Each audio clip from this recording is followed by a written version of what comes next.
Well, welcome to Castles and Cryptids, where we are crazy. No. Where the castles are haunted and the cryptids are cryptic as fuck. And we are the hosts, Alanna, and she's Kelsey. Kelsey. As fuck. I feel like I'm doing a Patreon episode. What do we do again? No. Right.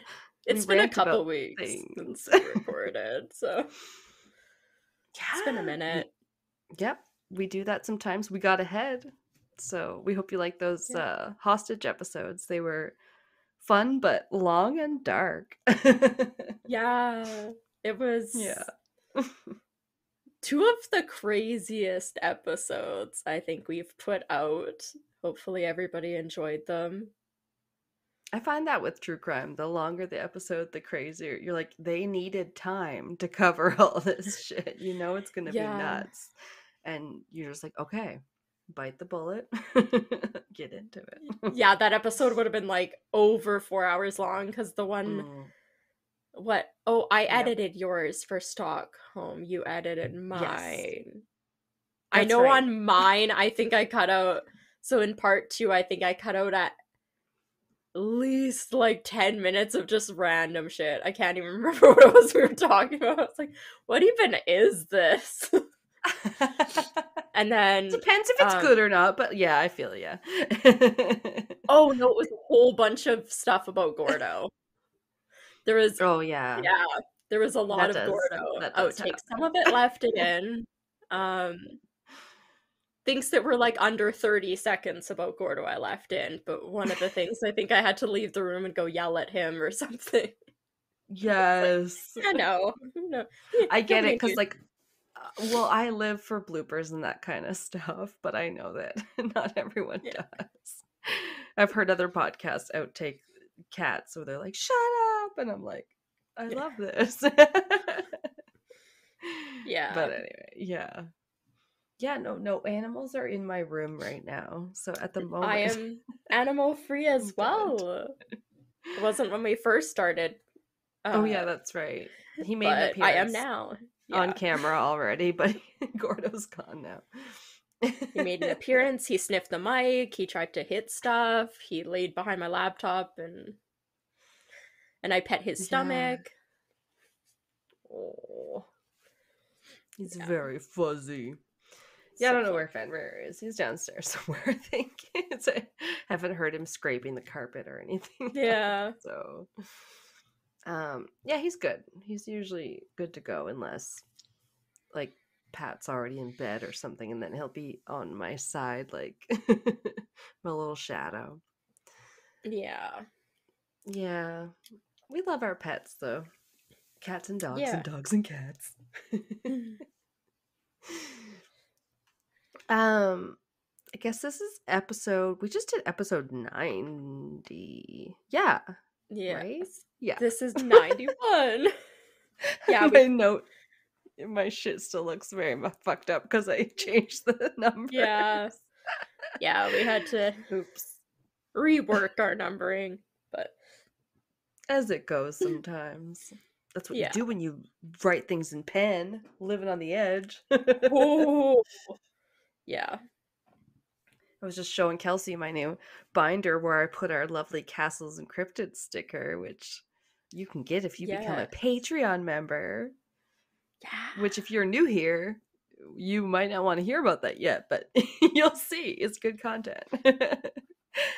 And, like, yeah, I'm going to use it to organize all our Patreon content, because otherwise it's hard to keep it organized in different notebooks. 72 notebooks strewn between your house on different floors and work. You're always like, it's in a notebook. It's in the one downstairs. And then you grab the one downstairs. It's in the one at work. If anyone listens to And That's Why We Drink, I'd be like, yep, that sounds like the Christine of the two. But no, like, I would have access to these lovely notebooks. Sometimes they're just kind of laying around and you are writing something in one at work. And then, honestly, before in travel, I had a lot more notes to jot down. And now that I'm in a different department, registries, I don't. So I end up with half filled up notebooks. What can I say? But yeah, it's like I'm like I need I was cleaning out that closet in this room here because it's been a bit of a multi-purpose room where Yeah. Rain had such a big bedroom in the other place that she was like, I have 2 bedrooms full of stuff, so this is my second room. And we're like, no, this is a spare bedroom now. Yeah. This is the 3rd bedroom. But also then it's become my podcast studio.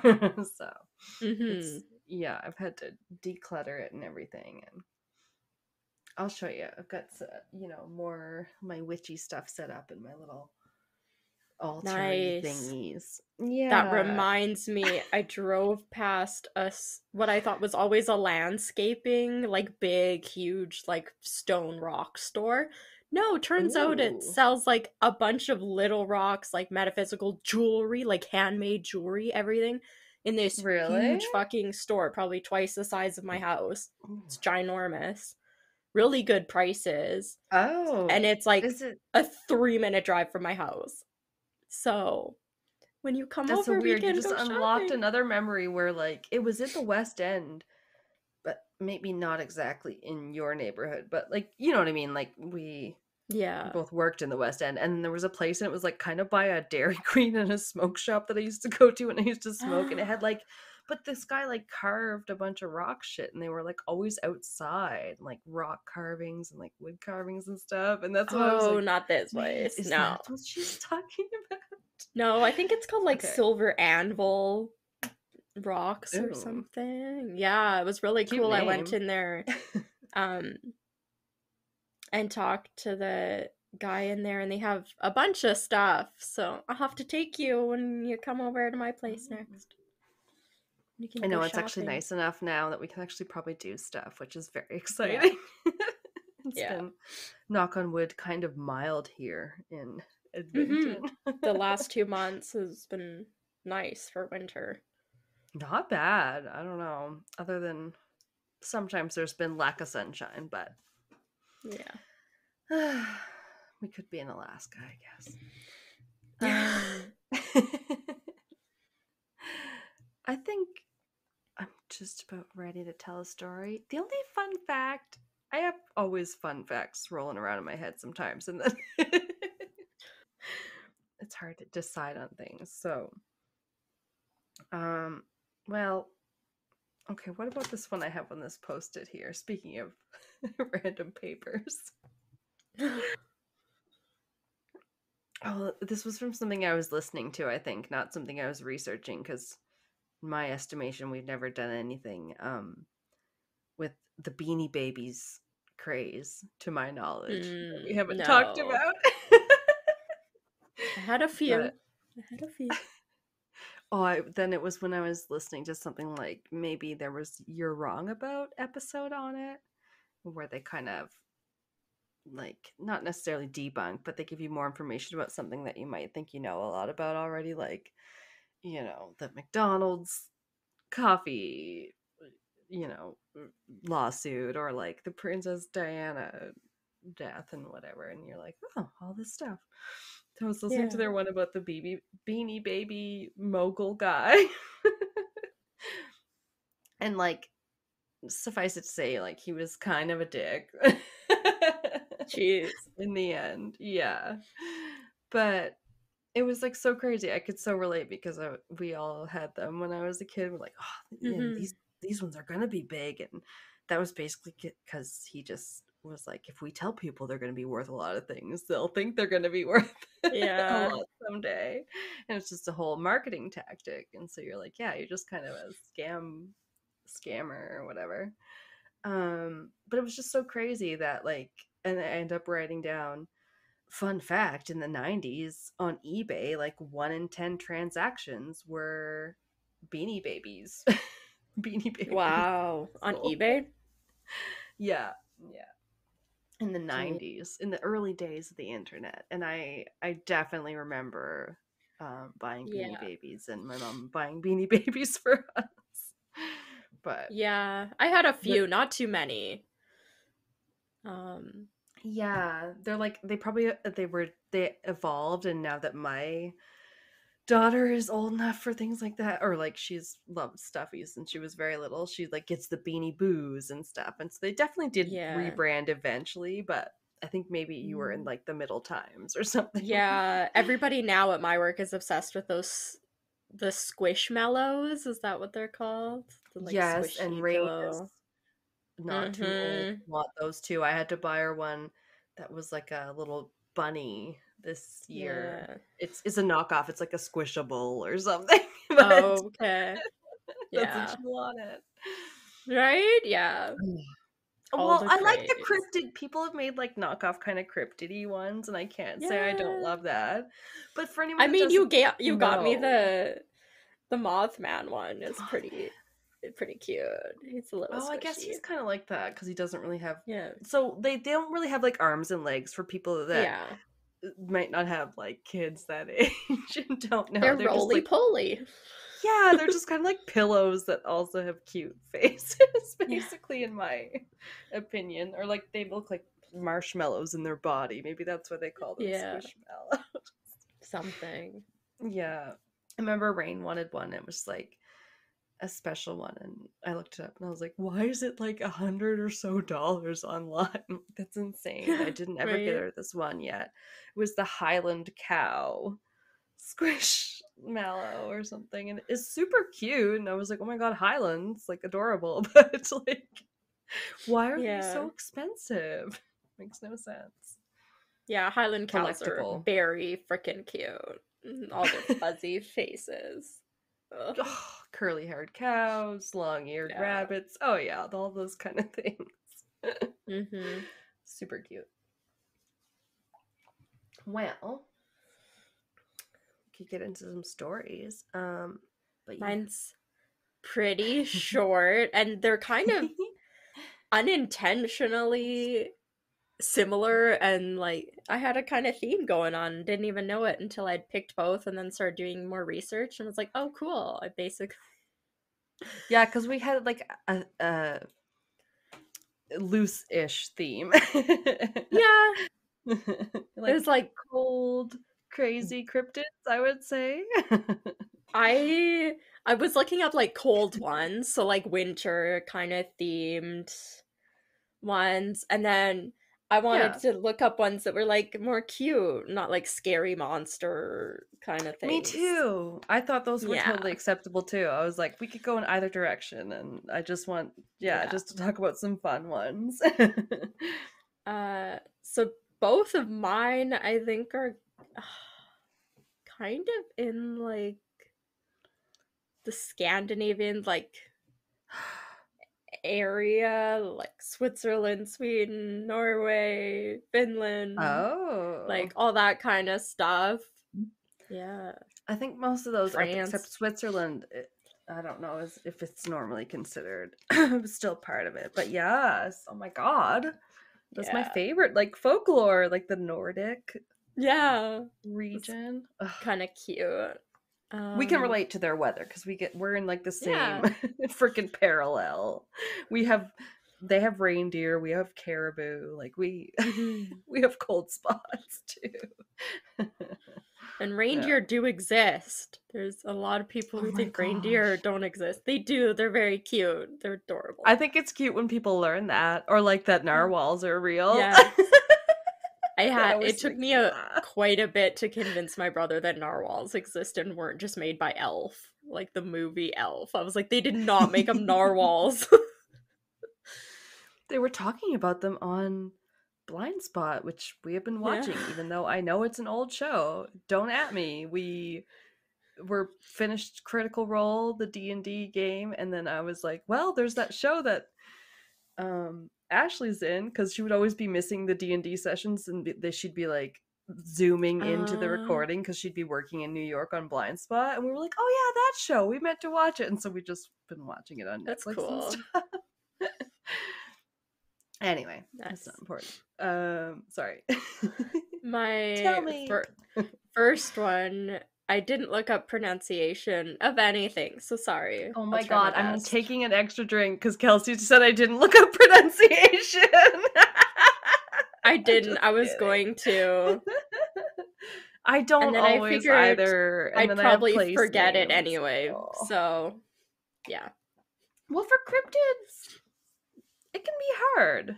It's either like from a different language, so it's like really hard anyway, or it's something that like different people say even pronounce different Yeah. ways sometimes. Yeah. The first one is Barbegazi, and Oh. both of mine basically look like little like garden gnomes, but more wintry. So they're so cute though. They have like the little cap, Yeah. like the triangle. Yep. Oh man. The Barbegazi is a creature, also described sometimes as a fairy, a dwarf, or a gnome, that lives in the very top. Yeah. At Those the are like top of. almost different species though, guys. No. Yeah. Fairies are pretty different, yeah. Yeah. They live at the top, the very, very top of the French Alps on the border of Switzerland and France. Ooh, Mhm. fancy. Yeah. And it's a They're pretty outline. popular, yeah, popular creature in winter. It's commonly described as being covered in a white fur, but some things say that like they could grow the fur, or sometimes it's more so just white clothing, like white fur clothing that they wear. Oh, like they've got some skins that they made some clothes out of or Yeah, something. something like that. Interesting. They have pointed ears and a long white beard. Most of the time, Ooh. though, they're described, their beard is normally covered in thick clumps of icicles. So sometimes you can't Oh. even really see the beard underneath it because these like icicles are so thick. Oh And man. yeah, their face is like It's all like frozen. the quick aside, but like I saw a thing where they featured different contests they have like here in Canada and stuff where it's like the frozen hair and you dip your head in and like Oh, it's at that time where you're in like a hot tub or something. It's not like you're cold, yeah. but like the second you take your hair out, it like freezes in these crazy positions. And you're like, oh my god, you can create like these elf hats and these swirls and curlicues and Yeah. stuff. And I'm like, that's a thing. I I guess thought so. that It's was just so bad for your hair, though. oh, okay. I was gonna say the Yeah. only time I've experienced that is like, yeah, it's kind of by accident where like I don't give myself enough time and then I don't really Yeah. blow dry my hair. So say I go out and it's like too cold in the mornings, you're Yep. going to work, and then I've definitely felt my hair like freeze and you get into the car and you're like, oh Just my a hair's little, like yeah. stiff as a board. Yeah. Yeah, I'm sure it's not great, just like probably just the opposite of heat styling. Yeah. Oh well. So all these icicles actually earned them their name from the French barbe glace, which translates to frozen beards. So that's what Okay, they're barb glass. Yeah, yeah. okay. Yeah, frozen beards. Frozen beard. It's I like cute. that. Along with their distinguishing white fur and beards, they're also known for having insanely large feet. Think like really Large big foot. feet. Large foot. Bigfoot's French cousin. Yeah. The Foot French Alps. large. No, it's not large. It's grand. Grand. Like grand pied or whatever. Oh, Their I feet, love I it. guess, are so big that they're known to use them as snowshoes. So Oh they'll my like stay god. on top of the snow when they walk, or even use them as skis to go down mountain slopes, as well as surf avalanches. Which I there's wonder some if they're like pictures of this. It's pretty cute. They're I need the big old pictures feet. because now I'm Yeah. picturing like Foot hobbit skis. feet. Because they're like Basically. hobbits have big hairy feet. Yeah, they're just kind of zooming down mountains in a couple of the little sketches people have done.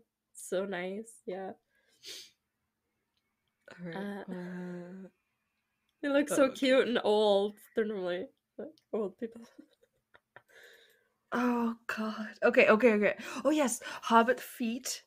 Yeah, very Hobbit wizard, foot-like. wizard, white Wizard beard, and beard. like small gnomish build. I'm sorry, I'm using Yeah. all like D&D almost characteristics, but it's amazing. It's really good. Big red nose. That's Yeah. awesome.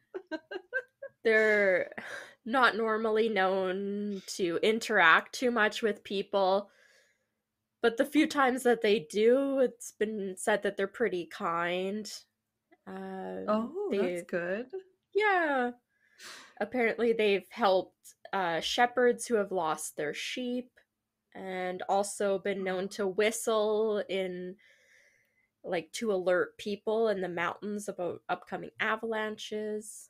So they can be Oh, helpful when you want wow. to. That's interesting. Mm-hmm. Normally you hear things like they're out to get you in the woods. So the Barbegazi are also known to tunnel into snow, and some Oh. things said that they can even bury themselves in like a thick layer of snow in just a few seconds, or dig themselves out no matter the depth that they're buried in the snow. And Interesting. using this, they've been known to even help dig out people that have been trapped by snow, like during an avalanche. So they can Wow. help dig you out. Yeah.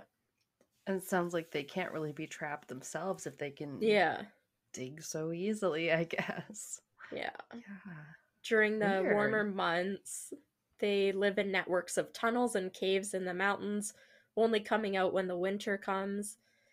And some say they even hibernate throughout the summer, and that's why you don't see them. Oh, could be. Yeah. Well, Pretty it's hard to likely, yeah. know. Though they may be helpful to people, their attitude and like how they feel about humans is pretty unknown. People don't really know. And the only other thing I have about them is that it's really sad, but mountaineers were said to have captured a Barbegazi more than once, but none have survived more than a few hours once taken out of their climate at the top of the mountains, because once they go like into the tree line again, or like how like there's no trees right at the top, once they enter the tree Yeah. line, they basically start dying because it's like getting too Oh, warm and that's not where they live. no. Yeah. You can't keep an animal, yeah, in a zoo if they don't fit that climate. I Yeah. mean, it's crazy sometimes that we could have an elephant in the zoo here, but then Yeah. they put them Yeah. inside. Like you can't go see them outside at all in the winter because it's just too cold. So I guess it's Yeah, like how humans, we have torture. to just make do. But yeah, it's so crazy. You can't just take something out of its climate and expect it to be able to survive. Yeah. Ugh, damn. And yeah, so that's the first one, the Barbegazi, very gnome-like. And my second one's the same, no more gnome-like, but not white, not all white and icicle-y, but still very garden gnome-like, I but mean, just as cute. less wintry is fine. We're hoping to come Yeah, out of winter at this time of year. yeah. They're These ones are transitioning. No. these ones are called the Nisse, I think. Oh. Uh, yeah, and Okay. I think I you've remember heard I of. had to avoid anything that sounded like Nessie or anything of Yeah, I that think variation. I had told you what I was doing before. Yeah, Yeah. and then I had to pick something because I was behind as usual. No, but and I was like, okay, she's doing something like maybe not Nessie or Chessie, but like something like that, or Yeah. Nissy or Tissy. I was like, I better This just one's steer got clear. a lot of names depending like Oh, what country. So a lot of aliases. in Scandinavian folklore, Nessie, also known as Tomte or Tomtenissi or Tontu, is a Oh, creature. Yeah, it's often associated with winter and the winter solstice. So they commonly, cool. yeah. The Neat. their appearance traditionally is ascribed to, or the appearance, like what they look like, is typically a Nessie or a Tomte resembles that of a garden gnome figurine for outdoors, which are Cute. they're in turn called Tradgard Stomte. So it's like a combination of their name and like I don't know what Tradgards would that be, like garden or something? Maybe. That's in Swedish, and then Havanesi in Danish, or Hagenesi in Norwegian, and then Putar Hatontu in Finnish. So like they're depending which country it is, like you can make the name longer and it basically means like garden gnome and like all that kind of stuff. Oh, that's based so on what I'm getting from cool. this article I read. Yeah. I love that. I love all the, like, I just got a book too from the library that ended up being set in Denmark, and they're like, this is some of the best Scandinavian noir in a while, and I was like, I don't know what Scandinavian noir is necessarily, but it's a good book, and like I enjoyed what Girl with the Dragon Tattoo and stuff like that. So that's interesting that it's like Scandinavian. Yeah. They're important in Scandinavian literature as well as art. There's a lot of illustrations of them, and similar creatures and even them often appear on Christmas cards in Norway, Sweden, Denmark, and Finland. Aw, cool. Yeah, they're pretty cute. I mean, little like Christmas gnomes. Yeah, I'm like now picturing the Travelocity gnome, especially because they use that guy all the time. That's the sponsor for like the Amazing Race, so they always have the Travelocity gnome. Yeah, the classic little ceramic whatever they are garden gnome with like the red hat and the no eyes, and then their little nose peeking out. Yeah, we have a lot of gnomes at my work, so they're all cute. Oh gosh, I mean, the household decorations you could buy. Ooh. Yeah. I would like to buy a lot more than I do, but you gotta restrain yourself. Yeah. For the etymology of the word, or I guess the different like variations by country, there's a Norse Alcana book. It's like a encyclopedia. And it's a book, you said? Yeah. Okay. It like has the opinion that the term Nisse was introduced from Denmark relatively late, and that the native names found in Norway, such as Tomte, Tomtegub, Tufti, Tuftikal, Gardford, etc., date much older. So like those are like the older names. Yeah, it's like an amalgamation. There's so many different names. That's why it's like I could look up pronunciations, or I could just wing it, because honestly there's too many. So many languages. Yeah. I mean, like they're probably like similar, but still. It's like, this is the one I had. Okay. So Tomte, the Tomte translates to homestead man. Okay. And Gardford, Gardvord, means farm guardian. And Tunkall, Tunkall, means yard fellow. We'll kind of like yard get into fellow. Like, yeah, it makes sense like when I talk about what they're known for and kind of what they do. Their little names like farm guardian, homestead man, and yard fellow. Yeah, it's reminding me of the Icelandic ones, the Yule lads, because they all had different, like they were like pot liquor and like or spoon sniff, like a spoon sniffer. All these I have different horror. I have like PTSD about like bowl liquor and door sniffer. Bowl liquor, yes. But no, it's so funny because like I know, they do seem very odd to us, but I think it's one of those things that's just like, oh, Santa Claus sees you when you're sleeping, be good. When they were like, be good and don't leave your like bowls under the bed, because like they all have to do with like bowl licking and like food stealing, which was kind of hilarious. So all Love these it. like older ones that may have originated first, they all bear names that associate with them with the farmstead and like Okay. farming, which we'll kind of get into.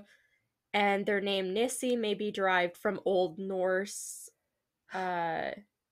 Noisy? I don't know. There's Ooh. like weird symbols all over it. Who knows? Who knows enough Old Norse to correct us? Yeah, sorry. I would ask. No And offense. that word, however it's pronounced, means dear little relative. Oh, cute. Yeah, so that's kind of like what Nessie may have been derived from, and is often translated Oh. to brownie, goblin, or hobgoblin as well. Brownie. Yeah. That's what you could be Heard that one before you before. were a girl guide here in Canada, I Yeah, think. they Kind of like just the Girl changed their Scouts. name. Yeah, they just changed Yeah. the name. I think they're the Oh, Sparks did now, they? or the Embers. Something like that. I Sparks think it's sounds the familiar. I Sparks. would have almost said Yeah. that was maybe before the brownies, but I don't remember now. I was only in for like maybe one age group. We were girl. I was a girl guide. I wasn't like Yeah, so in was when I I. was a brownie or anything like that. Yeah. That sounds funny. Oh, the brownies. Those are also in Willow. There's the old movie. It's Hello. freaking oh no. I'm gonna say it wrong. It's George Lucas. It's they're just making it into a show now. Actually, which is funny, and it's my mom's favorite movie. I can't talk.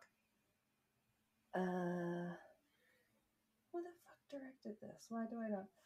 Okay, I guess it's a Ron Howard movie. And it's George Um, Lucas.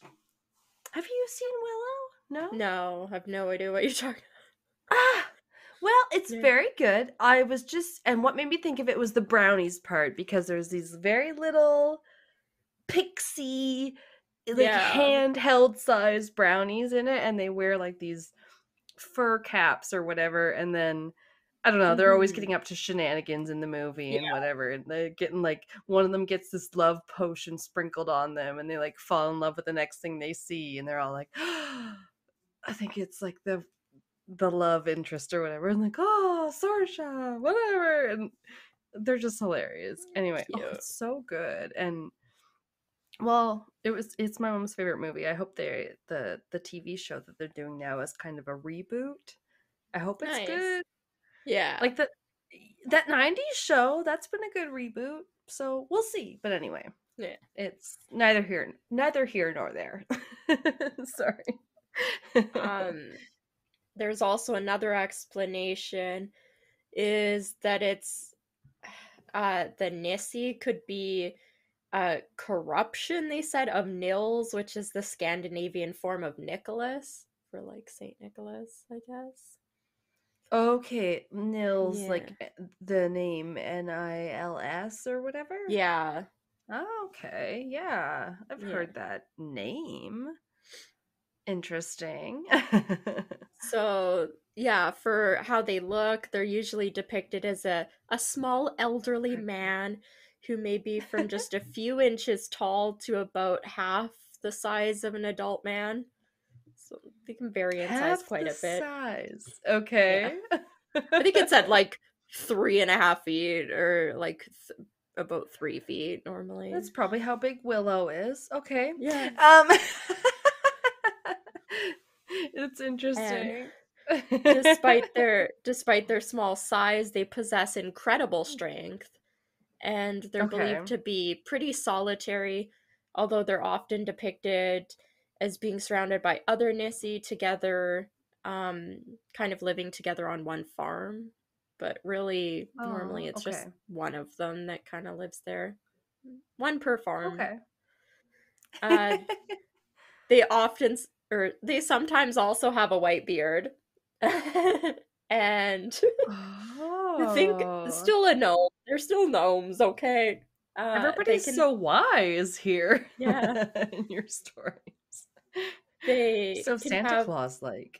a conical or knit cap in gray, red, or other Oh my bright god. color. It said they're normally bright.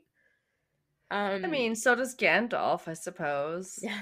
You don't have to just, I'm like picturing Santa, but like lots of wizards have the witchy hat, the triangle hat, and like the beard and whatnot. All right. As I said, they appear similar to a garden gnome and are often dressed in traditional farmer garb with what was described as a pull-over woolen tunic that's normally belted at the waist and knee breeches with stockings. And the source I was reading that said this elaborated by saying these clothes were typical of farmers during the 17th century when Nisse legends first began. So, I mean, yes. yeah. Breeches, yeah. And like, yeah, those are like the sock parts, and then you get those weird pants that come down to the knees, or maybe those are the breeches. I don't know. Yeah. I don't know. Yeah. I can picture it. Possibly a suspender or a waistcoat. Yep. I love when I was listening to an audiobook version of one of the, it's like not one of the main Outlander books, but one of the ones about one of the characters, the John Gray books. And they would say waistcoat, but the British guy pronounced it westcoat. Oh. It's the most British pronunciation. All over my waistcoat or something like that. I was just like, what? If I didn't like know the context, I would not know what you were saying. That would confuse me so much. Yeah. I know, I love podcasts, but like I'm not a huge fan of audiobooks. I still like to read my books. I could not do it because it'd be too hard for me to tell what's dialogue and what's not, and I'd be having to like think too much listening to it. It might have to do with if you're a more audio learner or more visual learner, but same thing. I read a book called The Psychology of Time Travel, which is pretty good. I think I told you about it, but then Sierra of Twisted and Uncorked podcast, she was looking for books to read on her Instagram, and I was like, oh, I just read this one. It was good, and she ended up reading it, and she said that because she listened to it on an audiobook, and it's one of those where like every different chapter might be a different person, and then also because it has to do with time travel, it had to do with different timelines and stuff. And she was like, it was good, but I did have a hard time sometimes knowing who was talking because of whether it was, that would get confusing. Yeah, they're like, you know, that they say the name maybe at the beginning of the chapter, but then to me in a book like that, I might flip back and be like, who the hell are we talking about again? Who the hell is talking? I can flip back. Yeah. Especially if you don't finish that chapter and then have to pick it up like a day or two later. True. Yeah. Very true. Yeah. Yeah. We're very old school here. Yeah. There are also some folk tales that say Nessie are shapeshifters and are able to take a shape that is much larger than that of an adult man. So oh damn. They don't have to. Yeah, some of them say that. Other tales say that they have a single like cyclopean eye in the middle of their forehead. There was some weird pictures online of that. Didn't love it. It's very creepy to see a garden gnome with like a cyclops eye in the middle of its forehead. I was like, oh, is that why they always have their damn hats over their forehead? You think they have no eyes, but really they have one cyclopean. Cyclopean. Exactly. I didn't even know that was a word. Yeah, me neither. In modern Denmark, they're seen as beardless, wearing gray and red woolens and a red cap. Woolens. I love it. Norwegian folklore states, what was I typing here? States that he has 4. It's FOOUR. 4. He has 4 fingers. And it's got the little typo red line of death. I don't know. Were you drunk? It should be... No, just kidding. Norwegian folklore says that he has 4 fingers and sometimes has pointed ears, as well as eyes that reflect the light in the dark, like a cat's do. Ooh, Get that, Um, that glare going. mm-hmm. And this is, what is his name again? The most common one I found was Nisse, Nisse. Right. That was Yeah. this guy. Okay. Uh, maybe their plural is Nisser. It says since Nisser. I don't. Weird. Are thought to be His name skilled. is Legion. No, Yeah. I don't know. They're thought to be skilled at illusions and are sometimes able to Wow. make themselves invisible. And this is why people sometimes or normally don't see them for too long. Normally, just like a quick glance at them before they're like gone. Okay. Mm-hmm. Mm-hmm. They typically live in houses, farms, and in barns. Hence, like all those like yard fellows and Oh yeah. farm names. They're known to be protectors of the farm and the animals on it, often viewed as their guardian.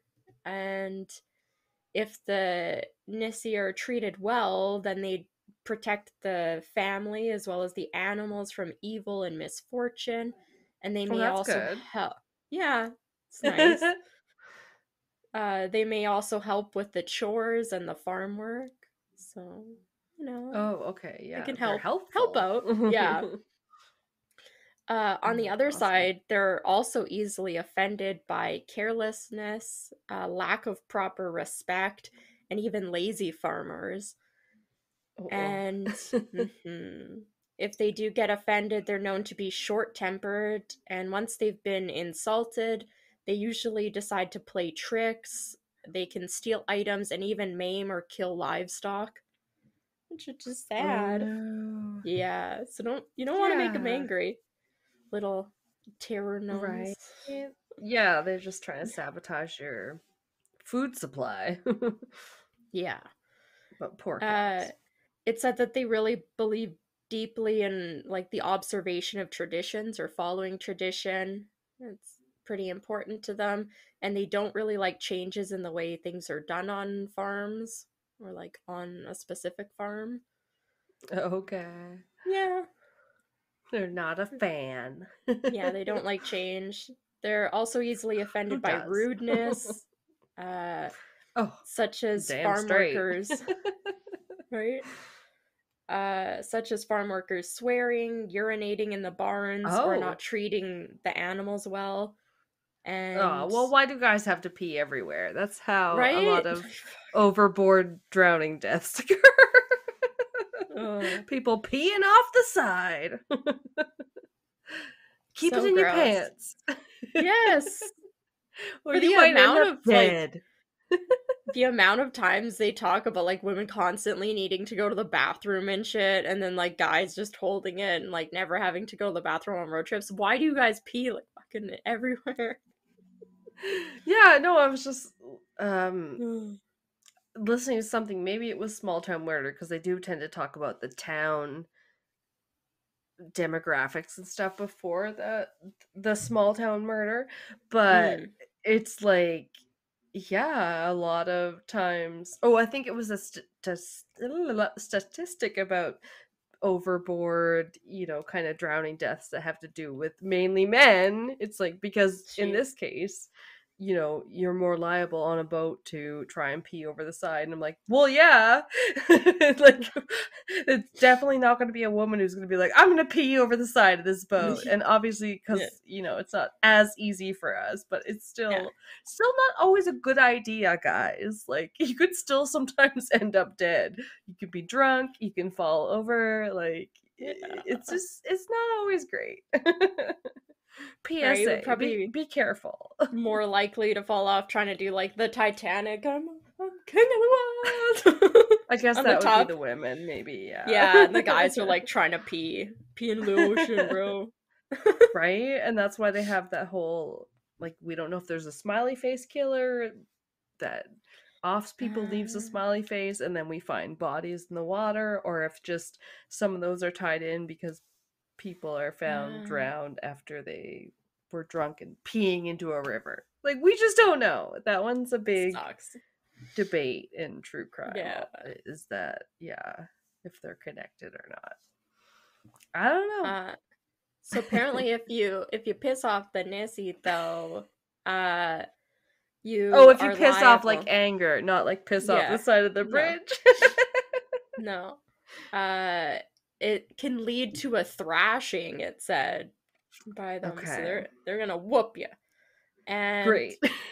if anyone spills something on the floor in the Nissie's house, which I think is like the barn and stuff, it's considered proper to Okay. shout a warning to them down below that like they've spilled.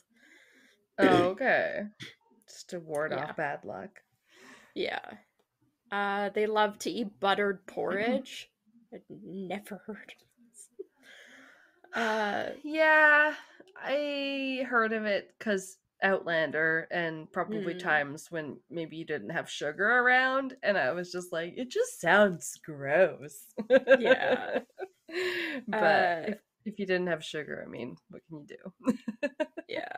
So farmers would sometimes reward the Nissie with porridge to keep them happy, and it's tradition to give them Oh. this porridge on Christmas Eve. If they Wow. Yeah, if they don't receive this gift, they may leave the farm or house, or may just cause mischief, such as tying all the cows' tails together, turning objects Oh no! upside down, or just breaking The things. poor cows! Right? I was like, I You thought you made a liked the cow cows. king, like a rat king, where they all get tangled. Oh no! I was like, I thought you guys liked It's the terrible. animals. Now you're maiming and killing Yeah, livestock and tying cows' tails together. Like, leave them out of it. right. More chaotic evil than good. Yeah. Can't predict them. Um, for the animals, it says that they feel connected to all farm animals, with their favorite animals being mostly the horses. Oh, And the belief is that the healthiest horse on a farm is that like Nissie's favorite because it'll be the most taken care of. So it's the one that they focus on. It's like the most. Yeah. okay. They're also said to Interesting. braid horses' hair and tails, like hair together. So they do cute little intricate braids, I guess. And undoing these But braids not with so that they're all the horses are no, tied together. no, Not in a malicious way. Okay. no. This is in a nice way. And it said Okay. that undoing these braids without permission can lead to misfortune and angering the Nessie. Oh, the pictures are so There's cute, though. right. There's some stories that say that Nessie can drive people mad or even bite them. And a Oh. bite from one of them is considered to be poisonous, and said that otherworldly healing is required to treat it. I Yeah. mean, but what if that's your kink, though? Why does she only bite some of them? Do they ask for it? What is going on? Uh, and as one story goes, there was a girl who was bitten and she ended up withering and dying before help was able to arrive. Oh, okay. Yeah. Well, never mind then. That sucks. Damn. There's also something that's called, I ran across on a few things, but it had like a good write up actually on Wikipedia. It's called the Yule Okay. goat.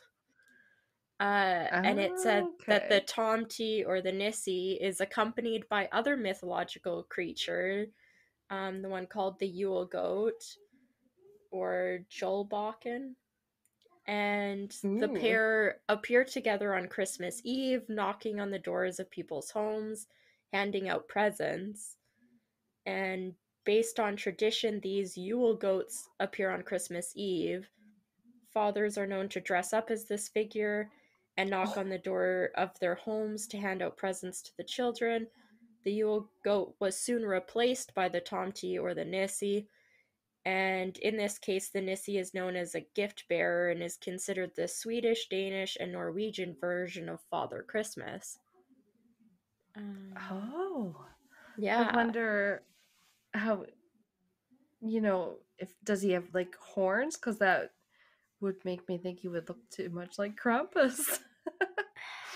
I think originally the Yule goat probably did, but the Nessie, like what it evolved to the Tomte or the Nessie, doesn't. Oh, okay, yeah. It's also commonly seen with a pig, which is another Christmas symbol in Scandinavia, probably relating back to fertility and their role as guardians of the farmstead. So, like, I guess pigs are like guardians of the farmstead. I don't know. Interesting. It's kind of cool. Hey, they're very loyal creatures. They're always there as long as you got food for them. I mean, in my experience, they are just gonna stick around. They're constant. Let's see. My last little bit is kind of like historical going through, like the belief of the Nessie. This was also the best from like Wikipedia, saying that the Nessie or Tomte was in ancient times believed to be the soul of the first inhabitor of the farm. I think maybe it's like after maybe that person died, they came back as like a Nessie, and then they continue to look after the farm, and they're like the farm's helper or guardian. I think that's what it's supposed to be implying. Interesting. Which would be a nice thought. They said the Nessie or the Tomte is considered he who cleared the Tomte, which is the house loft. So the Tomte would be like, because Tomte, T-O-M-T, is house loft. So Tomte, T-O-M-T, is like their other name. Right. Yeah. And it's interesting that they like, what did you say? Look after the household after, what was it? Another one's gone? Because it just reminds me, I think there's it said like the it's the soul of the first inhabitor of the farm is what they're in ancient times were considered to be. Right. Okay, because there's like this Scottish thing where they're like the last person that's in the graveyard is the soul that's watching over all the older souls until the next latest soul comes along, and then they're the person that's watching over the whole graveyard, you know, because they're like the newest soul. Yeah, it's kind of interesting. So that's what that reminded me of. Yeah.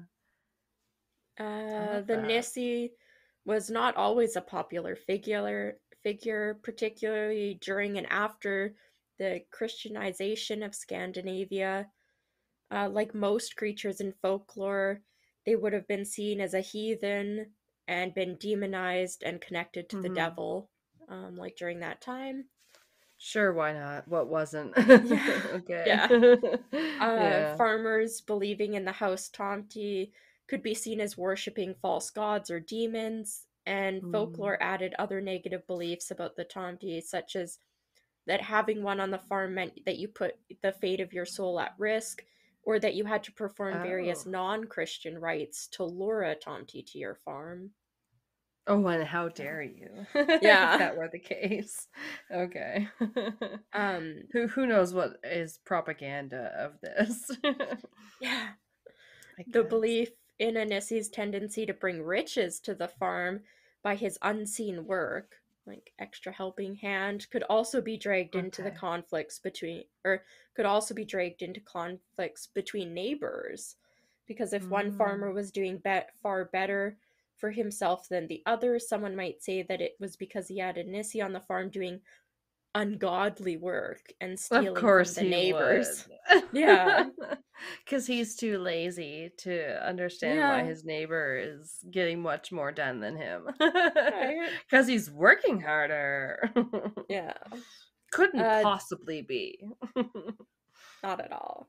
These rumors could be very damaging for the farmer, for if he found himself accused, much like accusations of witchcraft. It was just like accusations of witchcraft.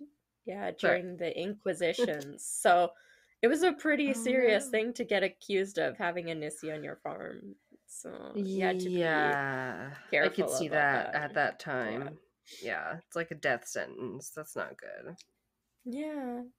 But yeah, so that's what I have. They're two garden gnome looking things. They're so cute, though. You can't say that after ending it on such a sad note. I'm like, yeah, it's like a death sentence. Oh. I'm like, End it with the history. Yeah. No, that's crazy. It's reminding me of Harry Potter. But probably because, so many of those creatures and stuff like that, I didn't realize that we just don't carry on the folklore sometimes. Don't know about these things and we need to, and they're interesting. Sometimes they're kind of sad, like a little sad little, I don't know, teenage spirit. They've got some issues, but so interesting. That was really good. Thanks. I like it. It's gonna be different, but still interesting for part 2 after the break. Yeah.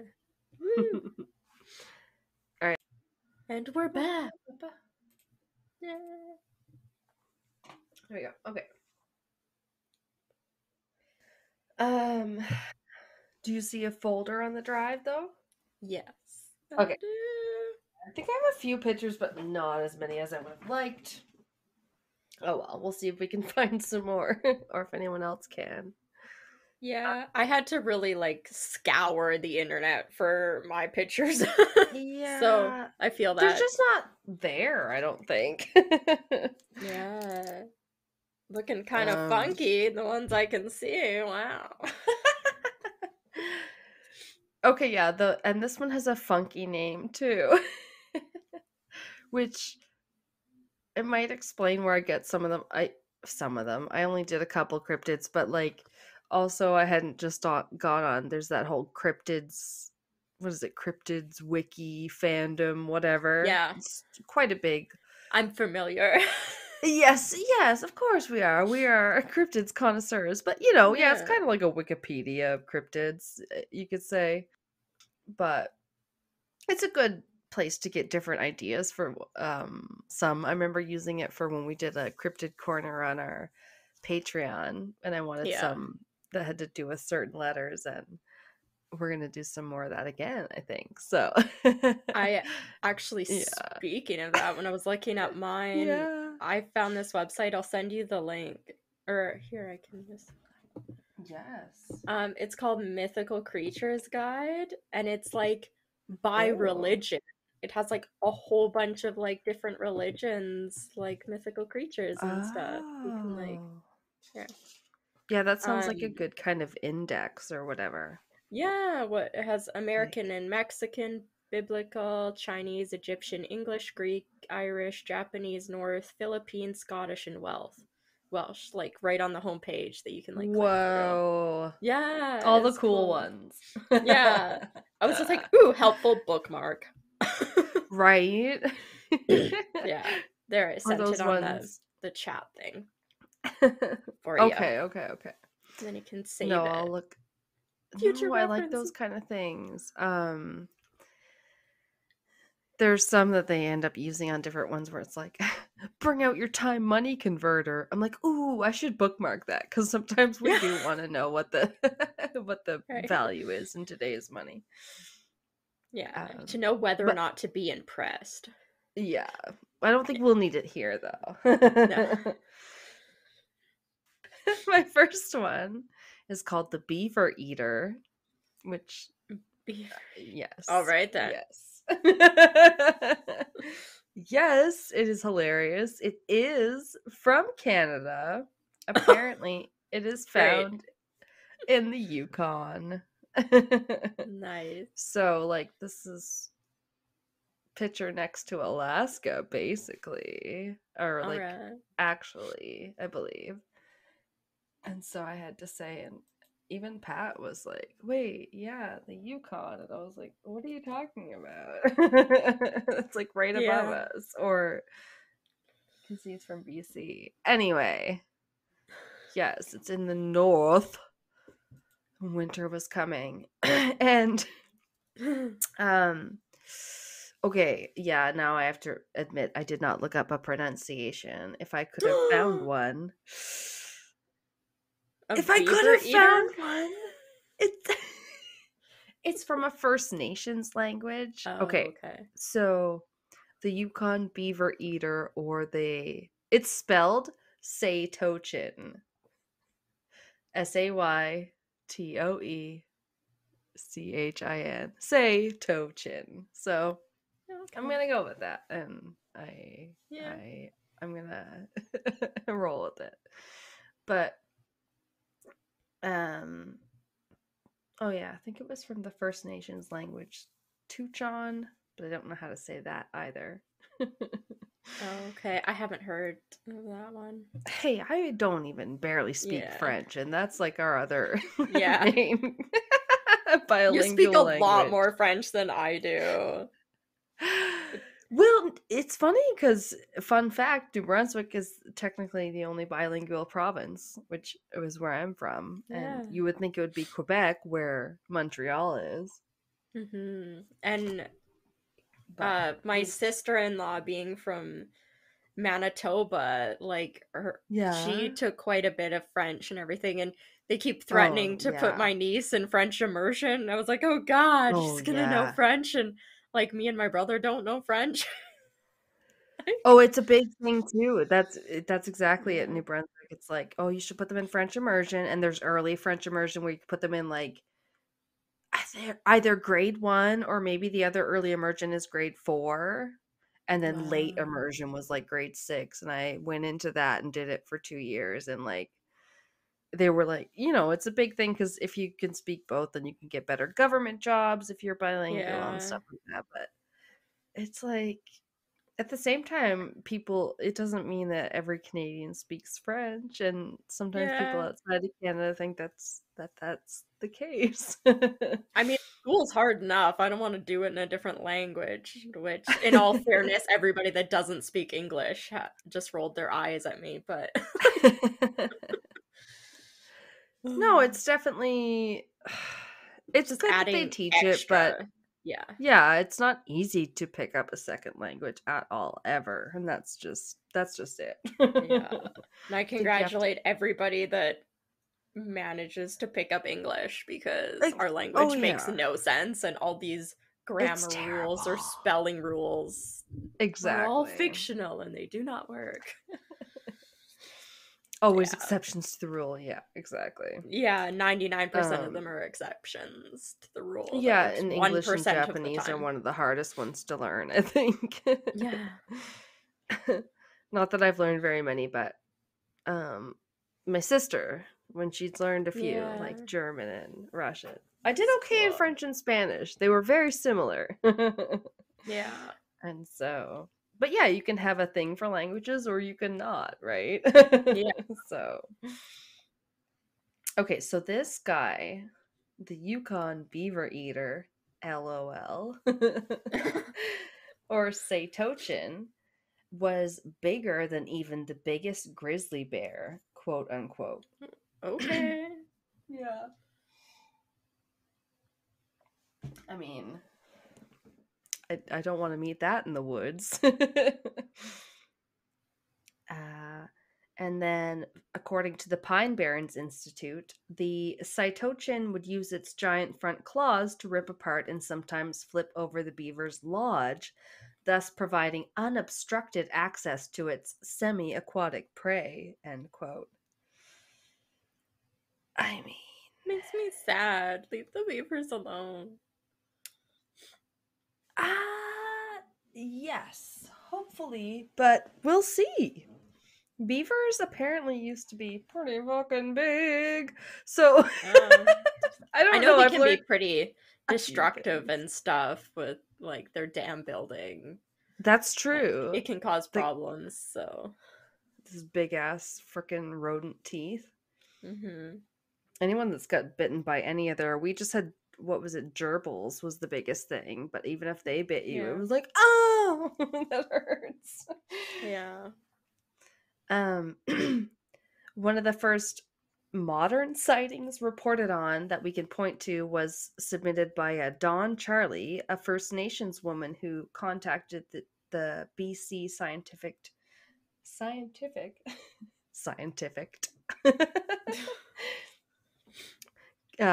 Scientific Cryptozoology Club in 1989. I can't talk, my mouth is dry.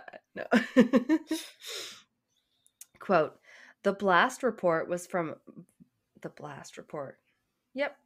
Who was from Violet Johnny, my husband's sister, who was fishing with her husband and her mother at the head of Tatchin Lake 4 or 5 years ago.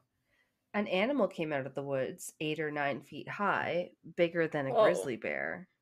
Yeah. It was a Satochin, and it was coming towards them. Be scary. Yeah.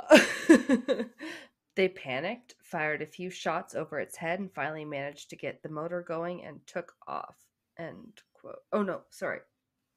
I realize this is still part of the quote. There are other reports. There's also a report that a white man shot one in a small lake in that area.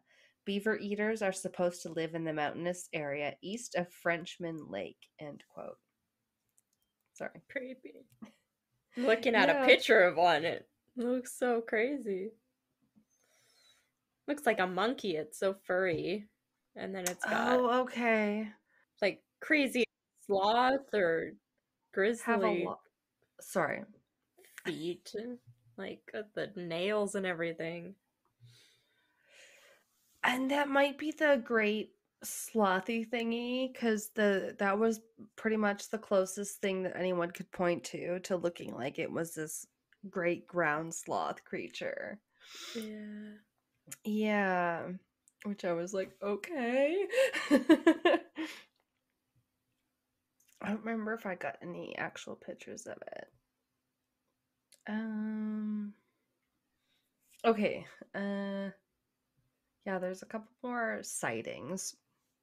This one was from the Pine Barrens Institute. I remember we used them for they're good for some woodsy creatures in the United States, North America. In the episode where we had a lot of those logging cryptids. I quoted them. But yeah, I quoted them again, and they had a report from the early 90s, which they said cannot be verified, but is also believed to have originated from Don Charlie, the last witness, about a man in Carmack's, Yukon, who shot at a giant sloth-like creature while it was swimming in a small lake. The story goes that the man was in his boat fishing when he took sight of an exceptionally large brown-colored animal swimming towards his boat. Obviously frightened that a large unknown creature was making its way towards him, the man steadied his gun and fired off a shot.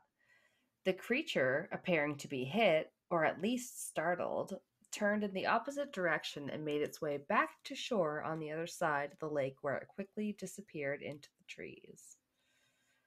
Weird. No. Bye. The man noted seeing a large, or what appeared to be longer than 3-foot tail on the creature. Jeez. Ew. Yeah. Gross. A characteristic which a bear does not possess. End quote. Yeah, weird. Yeah. Bears do not have beaver tails. You heard it here, folks. Yeah. A longer tail. Well, yeah, exactly. Any kind of long tail. No. 3 feet long tail. Cool. Nice. Good observation. I know. We're like, thank you for that. But when shown some drawings of prehistoric animals and asked to choose a look-alike, people would always say the giant ground sloth was the closest in resemblance. Yes. Which is weird, because apparently we had those here. I'm like, okay. It's so many weird... Cute. It looks kind of like a bear. Right? You see like a saber-toothed tiger and you're like, how? But that's what it reminds me of, those type of things where they're like... Yeah. They almost look like they could be cuddly, but they look also very deadly. Yeah. Yeah, so I guess we did have ground sloths, but they've almost always been herbivores. Okay. Yeah, so they don't usually eat meat. So it doesn't really make sense that it would be them. But I do kind of like the idea that, you know, something gets passed down and gets lost in translation. Like, we knew that there were these big ass animals back in the day, and Yeah. you know, maybe we pretend that they eat meat, but now we know that they didn't. It said that, or other theories of animals they could have mistaken for a beaver eater were an unusually large grizzly bear, or Okay. or the now extinct short-faced bear known as Arctodus simus, or a giant ground sloth, which we mentioned, or ironically, a giant beaver. Oh, snap. The prehistoric times, man. Okay, so known as, I don't know, Asteroidus genus, the giant beaver once roamed the region and could get up to 7 feet long and up to 300 pounds. Like, oh my I'm god. looking at a picture. I think it's this one, the Right? comparison of a man against the giant beaver, and I do not like how tall Oh, the giant beaver is on all four legs. I didn't. It's I like didn't waist know if I high. found anything, I'm but like, it's not great. you could like It's ride it like a small horse. Like, what the fuck? It's a beaver. right. Why did things used to be so gigantic? You know, just Oh. saber-toothed tiger, a woolly mammoth. Like how They much? So it can get up to 300 pounds. How much does Fenrir weigh? Oh yeah, that's totally bigger and 7 feet Yeah. long. That's like No taller thanks. than, like, you know, a tall man. Like, that'd be taller than Pat. Jesus. Yeah. No thanks. I don't want to see a beaver that big. No, God, no, it's teeth. Um, And we're proud Canadians. We don't yeah. care if that's our symbol. That's fucking terrifying. Right.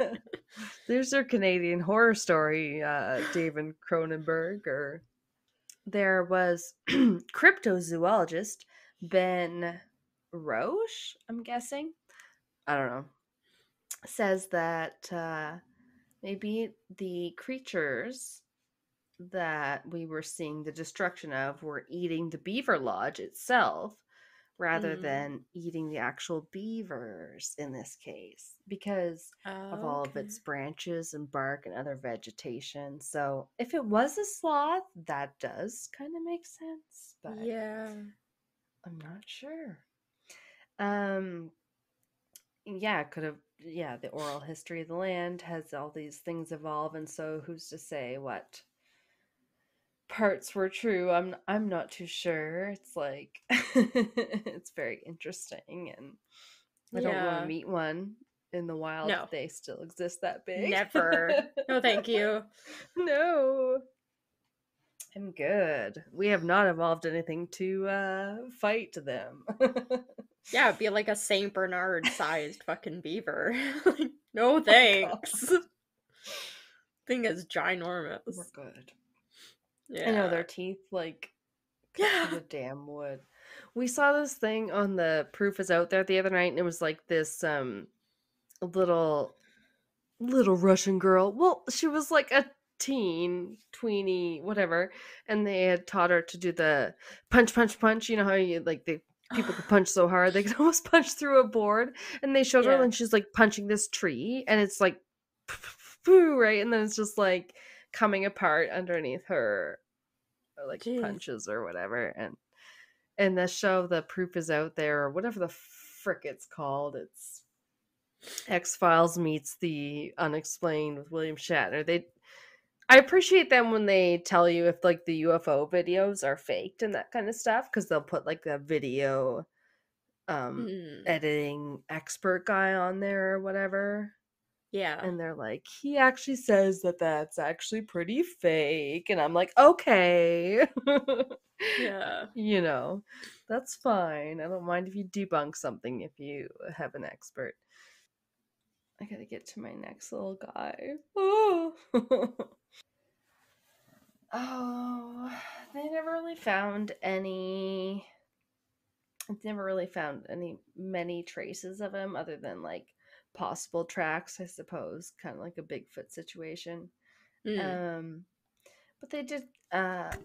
We do know that the stories are similar to other stories we can hear from like Australian Aboriginal peoples, and their stories track with the fossils that they find there. Oh, okay. um, yeah, like that they talk about big animals in some of their folklore, and there were definitely big animals all around the world, but doesn't explain everything. Like, no word on the fossils, if anyone ever found fossils of the yowie, which was like the sort of Bigfoot of Australia. Oh, cool. Jury's still out on that one. I don't think we've really covered him. No, I don't think so. No, I mean, I did Bigfoot Sasquatch, but it's a big thing, man. People are still trying to find evidence of him and all the different, you know, man cryptids out there. So, Yeah. often mentioned together with the Beaver Eater are the Mapinguari, the Beast of Sherman, and the Slothfoot. Sloth. Yeah. Hadn't heard of them. Um, the Mapinguari is said to live in the Amazon rainforest, and he resembles a sloth or a cyclops type man. No. No. No more. No more cyclopean eyes. It's our word of the Wait. day. Cyclopean. Yes. This is the connector. Yeah, so weird. I did not expect that to come up in both of ours. No. We don't even look for a link like on some Yeah. podcast when they they'll be like, oh, do ours have a connection, and like look for it. And ours just did. Yeah, ours are unintentionally cyclopean. Oh no, there's a name, there's a band name. Yeah, unintentionally cyclopean. For Simon from the Shadowhunters, they're Yeah. oh, I was gonna say Mouse Rat, but no, that's actually Parks and Rec. They're so similar. Yeah. Okay. Okay, I didn't yeah, the ones they compared it to didn't really dive into, other than the cryptid wiki had a little that the beast of Sherman is a creature sighted during the mid 1960s. A boy and his family were repeatedly harassed by a pair of colossal albino creatures that can only be described as giant prehistoric monsters. Okay. Oh my god. Oh my god. Okay. Where am I here? Sorry. And Slothfoot, oh, of course, is just another name for a cryptid resembling a giant ground sloth. Yeah. I mean, if they lived here, that's interesting, and I guess could be mistaken for something else. Weird. Yeah, I've never heard of the ground sloth before, so that's a ground. Yeah. Yeah. I mean, I even love normal sloths, so yeah, but they're weird enough. Yeah. Yeah. So, a slothfoot, a mysterious cryptid said to resemble prehistoric ground sloths, has been sighted across North America from Canada to Mexico. On March 10th, 1797, Thomas Jefferson presented a paper on the bones of a creature he named Megalonyx, or giant claw. he asked Lewis and Clark as they planned their famous expedition in 1804 to 1806 to keep an eye out for living specimens. They're going on an adventure. They're going to find the giant sloth. Lewis and Clark. It's so crazy, I know. Wow. Today, Megalonyx, the North American giant ground sloth, is West Virginia's state fossil, which is interesting. Oh. End quote, which is, interesting. I didn't know that states had, like, a state fossil. Right? Beside from the state animal and the bird. Yeah, flowers. The flower, maybe. You could have a fossil. You can have anything you like.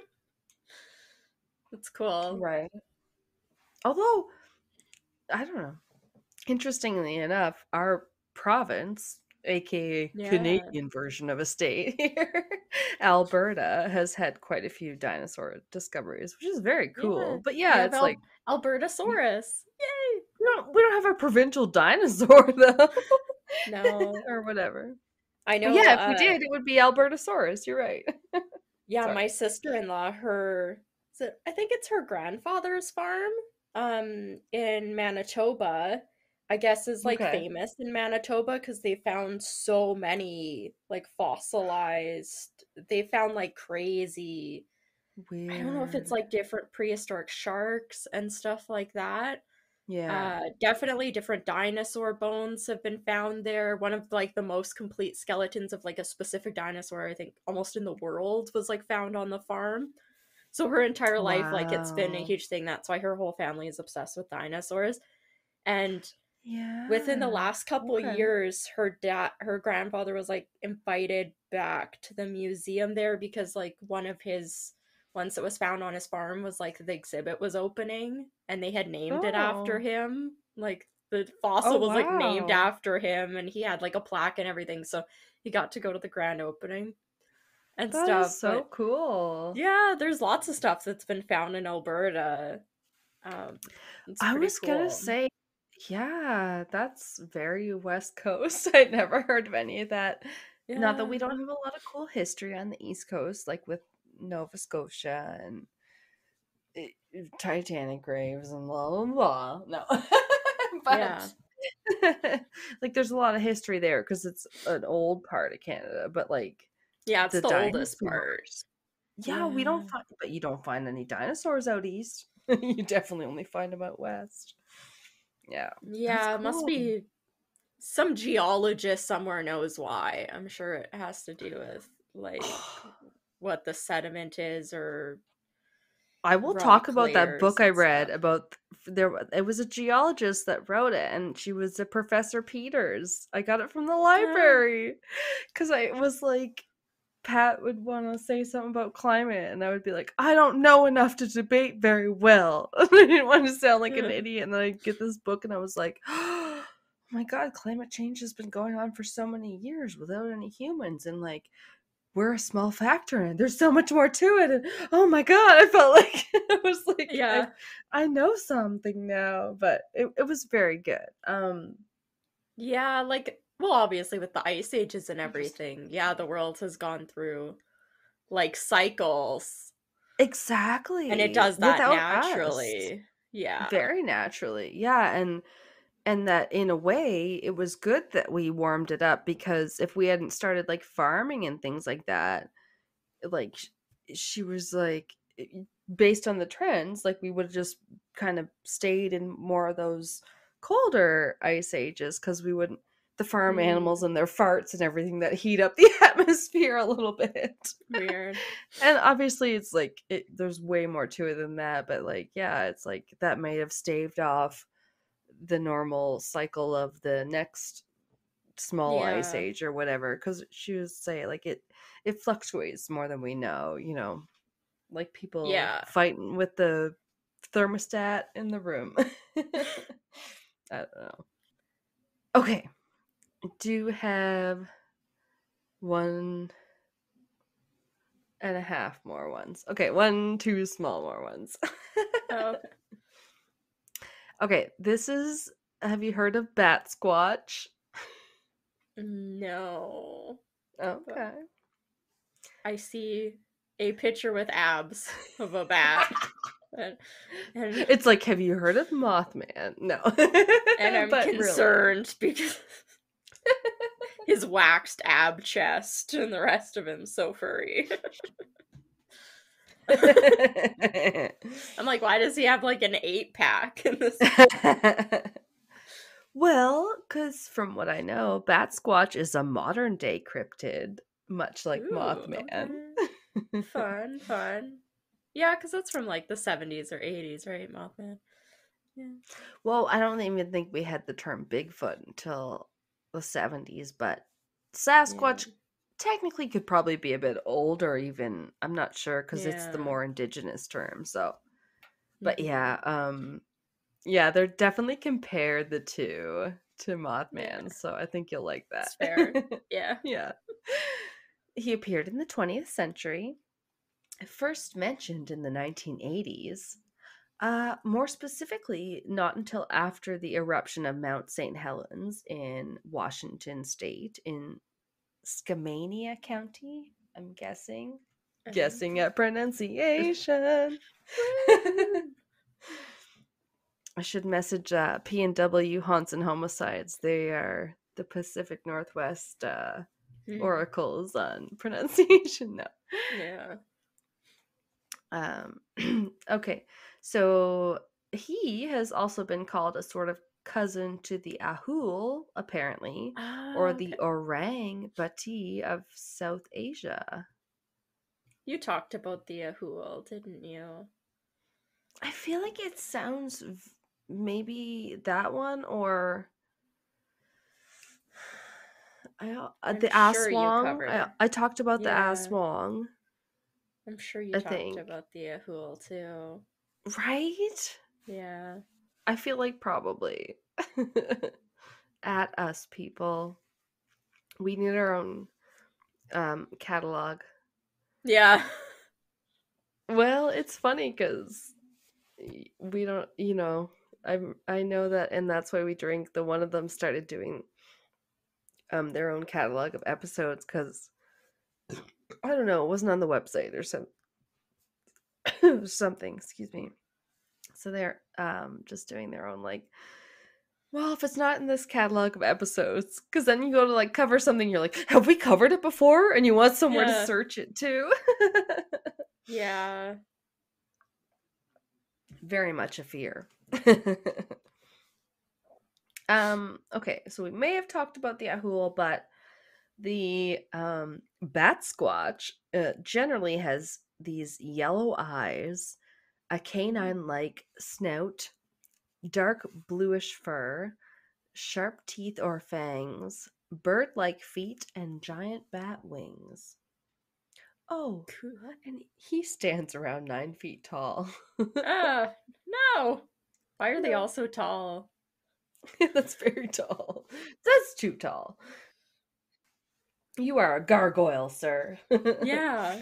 He looks very gargoyle-ish. I'm looking at this like a Batsquatch beer. I dig it. Oh, I know. I want to try that. The beer, yes. But also maybe that's why he gets the nickname, the Squatch part, because like you can't be a Bigfoot or a Sasquatch unless you're, like 7-8 feet tall. They're usually pretty goddamn big. A medium foot. I'm a medium foot. I'm a size 8. Medium foot. Short Squatch complex. Oh, no. Average Squatch. Micro Squatch. Oh. Terrible. All those different sizes of condoms. No. Okay, so although they associate Batsquatch, oh my god, somewhat with not being spoken of until after the eruption in 1980, there wasn't a main sighting, a really good sighting, until 1994. Okay. Yes. So this was Brian Canfield driving his truck in 1994 in Pierce County, Washington. And, nightmare. Suddenly his truck just dies for no reason. Great. Yeah. Not what you want. And then he's startled to see something just land directly in front of his vehicle. Also, no thanks. Thump. Yeah. Are we in a Avengers movie? Otherwise, get out of here. And even one source said that maybe it landed directly on his vehicle, and that would be even more terrifying. Just thump. Really no, yeah. Either if that happened, they said he had to run, but I don't really know. It was just obviously horribly terrifying. Either he ran or was able to drive off after a short and very scary moment or two, and that was basically the extent of that sighting. But it was seen again in 2009. Such a beautiful way back when year. Yeah. But near Mount Shasta in California, where a group of hikers saw some creatures shoot out of a crevice in the rock face of the mountain, at first looking much like a pterodactyl might look, or some other dinosaur. Okay. Yeah. I mean, I call my niece a pterodactyl because she walks around the house going, God. What are you doing? We say that to Rain. She gets so screechy, and I'm like, are you being a pterodactyl right now? But even once they know what that means, they might not even stop, and you're like, oh my god. A pterodactyl? Are you being a pterodactyl? What the hell is wrong with you? No. And then also a Phoenix resident glimpsed something weird while he was walking his dog in 2011. It was also described as having bat wings, blue fur, was 9 feet tall. The whole shebang was the same. I know. Also, I thought that was gonna be like the end of the sightings. It kept being like, oh yeah, the only other sighting, like on the cryptid these 5 wiki. more. Yeah. And then it's like, oh, also in April of 2014 in the high school, the Archbishop Hoban High School in Akron, Ohio, the whole class saw one fly by. Okay. A second period Spanish class spotted a giant black mass just zip by their classroom window, and they all agreed it was as large as 9 feet and had a 20 to 30 foot wingspan. So sure. I don't know. The whole class, I was like, oh my god. And it definitely was theorized that it could have came down or come from underneath the mountain after the eruption, that it was somewhere deep in the earth beforehand. We don't know. We just don't know. And then it got free. It was free at last. It's like Godzilla. Yeah. It's funny how it was one of the sightings that was near Mount Shasta, which I have heard about on different paranormal episodes of things because of some theories that have been connected to Mount Shasta, which are very intriguing in my mind. When I looked it up on Wikipedia, it had several subcategories, including Native American legends, legends of Lemuria, which is a hidden city of advanced beings that some think live inside and under the mountain. Okay. That might be why it sounds familiar to me. Yes! It's like, I've heard of that before. That. Yeah! And maybe just if you watch the History Channel, but I've definitely heard of it. Yeah. Something about a theory to do with the Count of Saint Germain, and I was like, "Oh, Comte Saint Germain, you are in Outlander, and you are always sketchy and up to something. So don't even start." Um, and also there was something apparently to do with a J.C. Brown that found an entire lost city there, which I have never heard Oh, of. I would love Yeah. to stumble upon a lost city and get Oh yeah. famous. And then Just a little dream of ours. yeah, Anyone's. we're gonna find Atlantis. Alanna and I will discover Atlantis finally after all these years. It will be Atlantis. No. It'll be at Alberta Beach and Okay, but no. I love that. There was an accidental beach here when stuff just yeah. like, I don't know if it was sand that accumulated, but it was kind of like it just ended up there and people were like, accidental beach. I remember that Sonic radio station made some t-shirts. Sold them. Magical things happen here. Magical things. But also I do think we could totally do a whole episode at least on, if not Mount Shasta, like creepy mountains or something, because there's also been a lot of UFO sightings around there, so it's got a lot going on. Yeah, there's a lot of stuff about like different mountains. They're pretty spiritual places in different countries. That's true. That's true. I can immediately think of things like the mountains in Peru with the not just the Nazca lines, but the ones that look like they've been sheared off and used as like alien runways, or at least plain runways of some kind. You know, all that kind of stuff. It's so fascinating.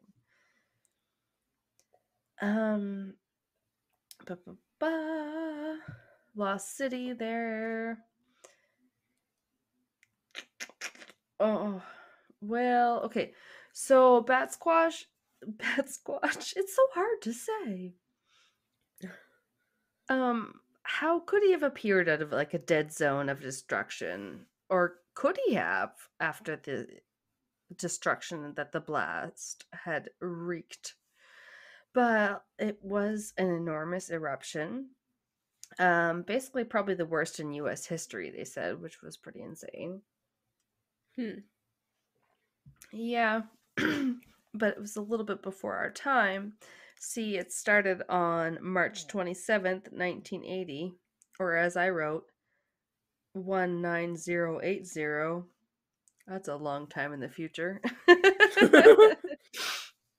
When, quote, a series of volcanic explosions and pyroclastic flows began shaking and rattling in the area of Mount St. Helens in Skamania County, Washington, where it had been dormant for about 140 years since the 1840s or 1850s. Jeez. Just out of nowhere.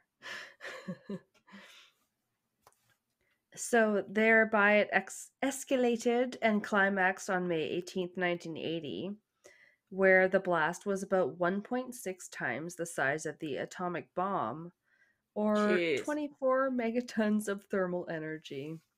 Yeah. It's crazy. Afterwards, 2 months of these steam venting episodes, quote unquote, and earthquakes followed. It had also an incredibly devastating effect on the mountain. A large break and bulge appeared on the north slope, and the economy of the region also took a huge hit, which, I mean, I guess is very unsurprising, but it's still very sad. Yeah, people probably moved away and everything. Oh, yeah. I mean, there's definitely, like it said, people in the region, and I think I think I have a little bit more detail on like how many roads and stuff too after. The federal government had to provide financial aid. President Jimmy Carter's career apparently also took a hit, where his approval rating dropped drastically due to all the losses and probably perceived failures, I guess.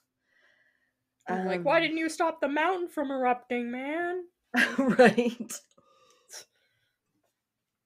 I know, right? Like when you say it like that, it's like, yeah, that's kind of unfair. Yeah. But like, it's, I guess, just the flashback. Like, okay, so they said that the toll was very great. 57 people died during the explosion, and more than 200 houses, 47 bridges, 15 miles of railways, and 185 miles of highways were just obliterated in an instant. Wow. Yeah, that's a big loss. It's insane. And that was not very far from where we are. We are on the West Coast, and it was, right there. Yeah. President Jimmy Carter said that it looked like the barren landscape of the moon's surface afterwards, was what he compared it to. Jeez. Maybe that's why Yeah. his approval rating dropped. That's not a great Hard thing to say. Yeah, and maybe I said it kind of out of context. Who knows how he said it, but and then so that's one of the theories, is that out came this abomination. The abomination, I wrote. So I got all messed up. Piercing yellow eyes, razor sharp teeth, wolf muzzle, and buff body. Yeah. All these cartoon drawings people have done with it, with like 6-packs and there like is the rock's body, but with fur and wings. Yeah. You're just like, okay. That's all you're gonna get. You're all only gonna get an artist rendition of the Batsquatch. Yeah, I do like the one on the beer. It reminds me of the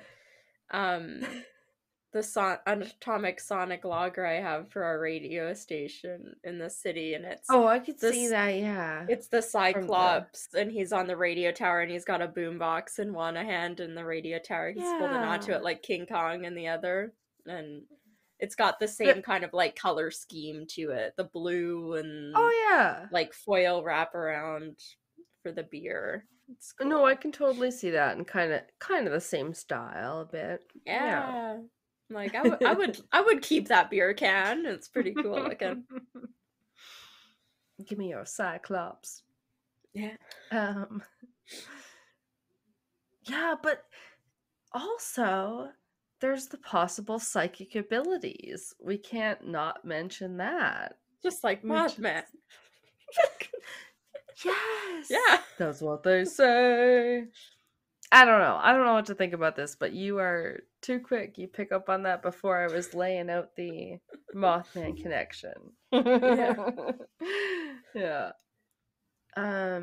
But because mostly the one report where the Brian guy's truck died, and then he landed right in front and stuff like that, so they think he's able to control TV, radio, maybe trucks. I don't know, but you know what I mean. Yeah. Different stuff. And yes, so different sites pointed out the Mothman connection. Bum bum bum. Breaking news. Yeah, I know. I wish we had little sound effects for that part. We'll have to get some. They pointed out or said that both occurred during or perhaps after a cataclysmic event. Okay. Yeah. Because that was the bridge, or no, the bridge. They think he's responsible for Mothman. He seemed to be, seen before the bridge collapsed. Yeah, right? I think so. Yeah, and so it's like, again, not exactly the same. Yeah. But with this guy, they seem to see him a lot. So who knows what they're going to tie him to. Yeah.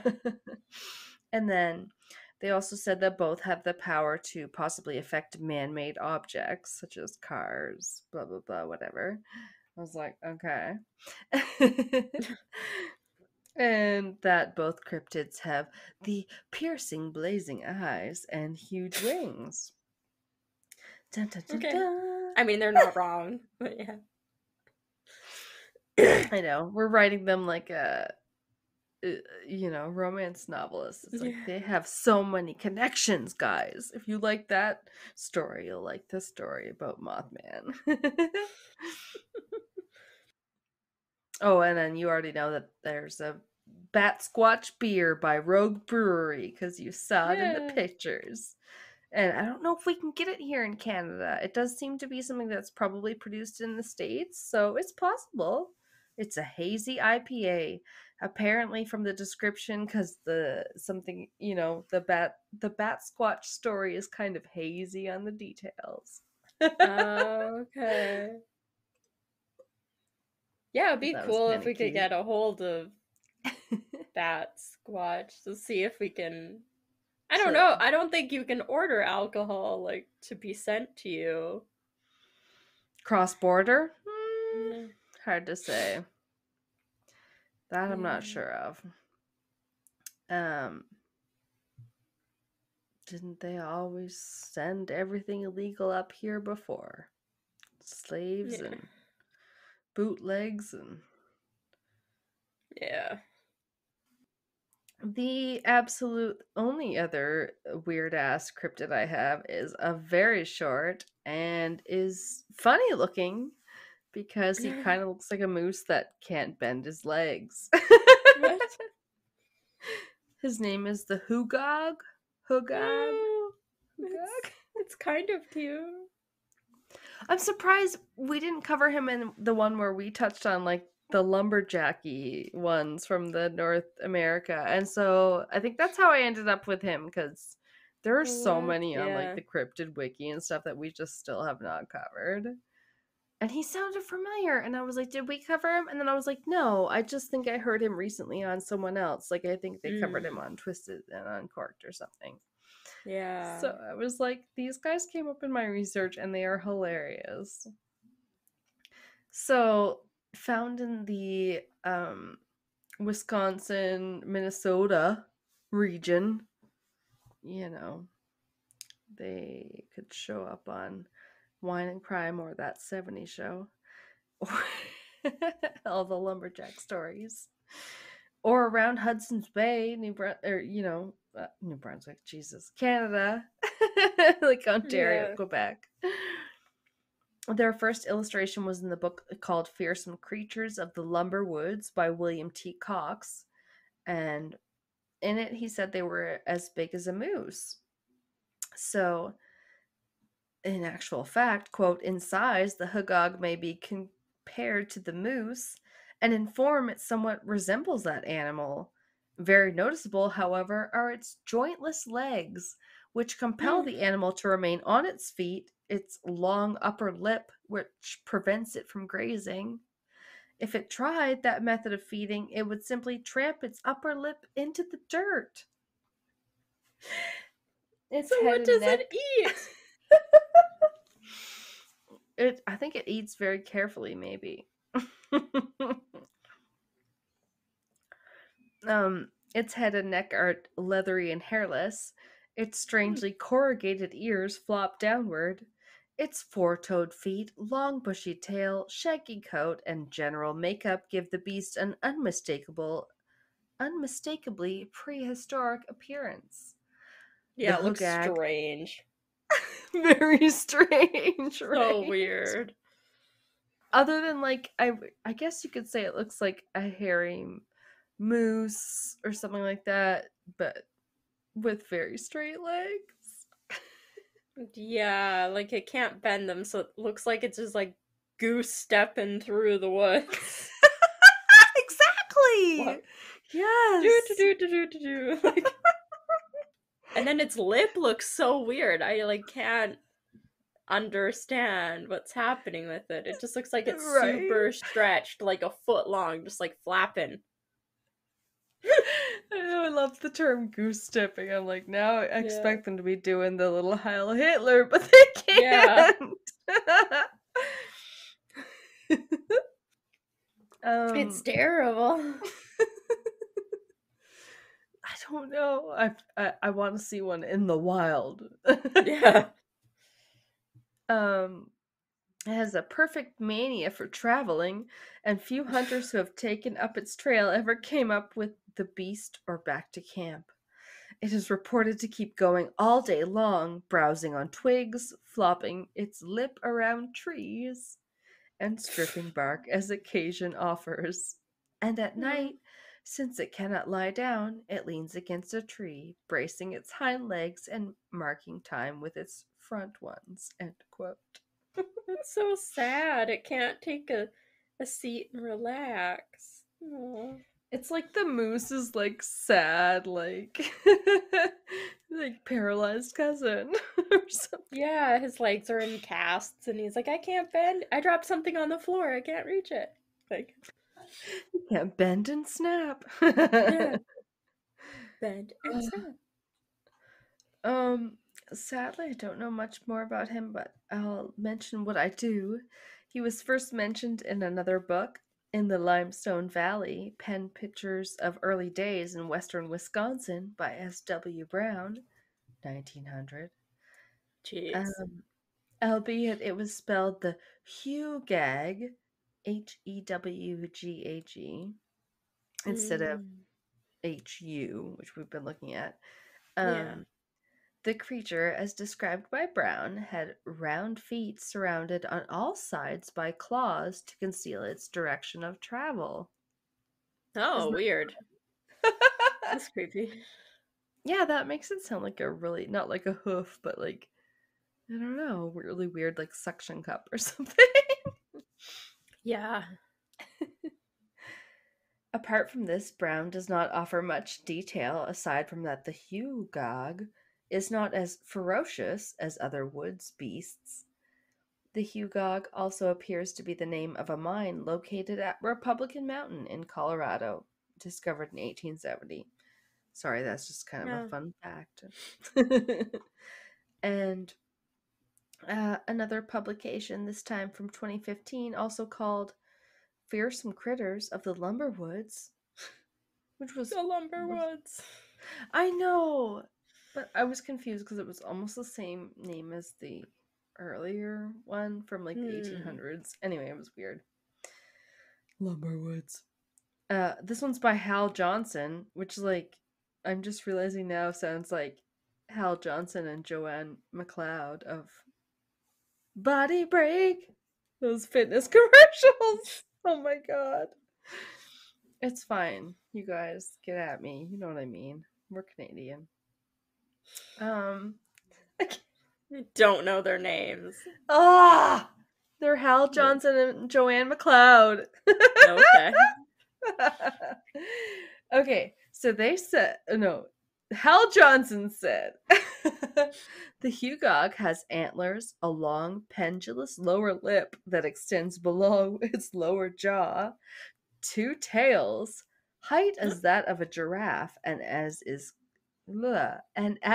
covered in plant life, which is also the Hewgog's method of camouflage. Oh. Okay, I forgot about that. That's different. Yeah. Its pine stench makes good air fresheners. Sorry, I wasn't expecting that. It's pine stench. Yeah. You gotta love that stench of pine.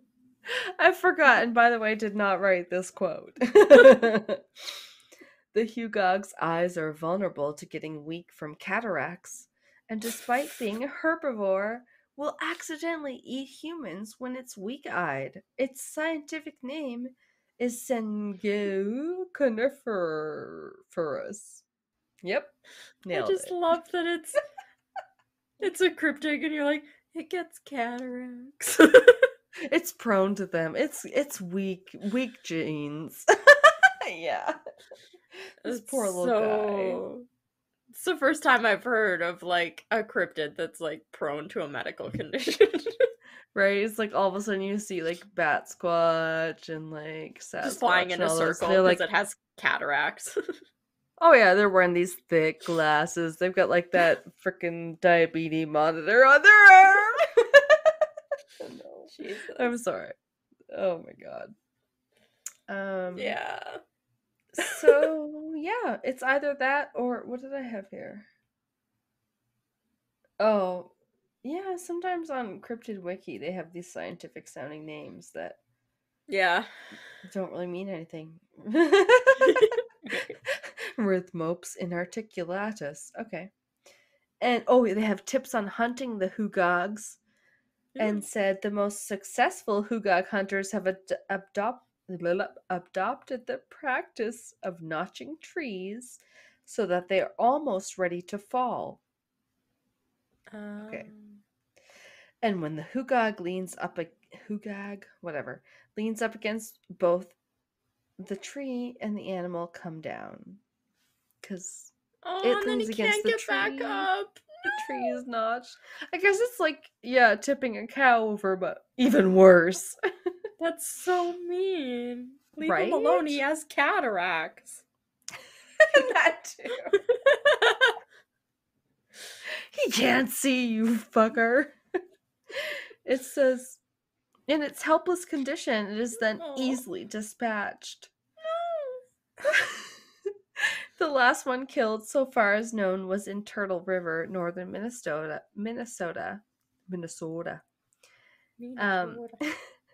Where a young one weighing 1,800 pounds was found Jesus. stuck in the mud, right? No. And oh, it was knocked in the head by Mike Flynn of Cass Lake. And I actually found that in several articles, so it's apparently very proven that that's who did it. Well, let's see the body, Mike Flynn. Mike! Show Where us is it? pictures where it didn't happen, Mike. I could not find these pictures. I'm telling you. It is a damn shame. Ugh. Jeez. But the pictures of that one are hilarious, and they're pretty great. It looks like a children's storybook. I was like, oh my god, I was like, I think I've seen these pictures, and yeah, I realized I probably heard them covered before, but I was like, that does not matter. They need to be shared with the world even more. They are beautiful. His little, straight limbs are just amazing. The one where the lip almost goes all the way to the ground is kind of disturbing. It looks like a giant, just blub of, drool coming out of his lip. It's like a classic Charlie Brown. Yeah, I really enjoy the one that looks like it's from a kid's book, like the sketch of him in the forest. I feel like that needs to be our thumbnail for this episode. It's so cute. Nice. Oh, I always love the ones you choose. Yeah. I try and pick the best one that'll look good. Yeah. Yeah.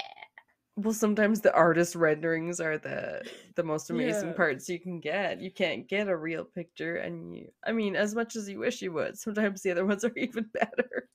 Yeah. Yeah. And I will find out about this beer. Oh yes, we should try it. Yeah, Rogue Batsquatch. You know what else could be fun to try on I didn't tell you this, but it could be fun to try on an episode, possibly a Patreon episode.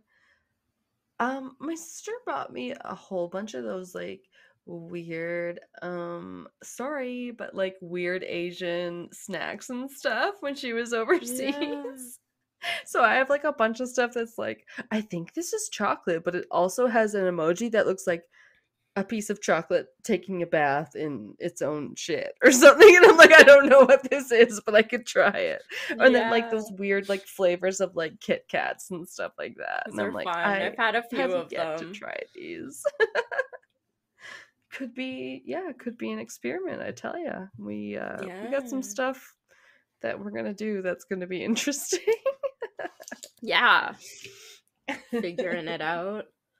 Exactly. Stay tuned. And stay tuned for next week.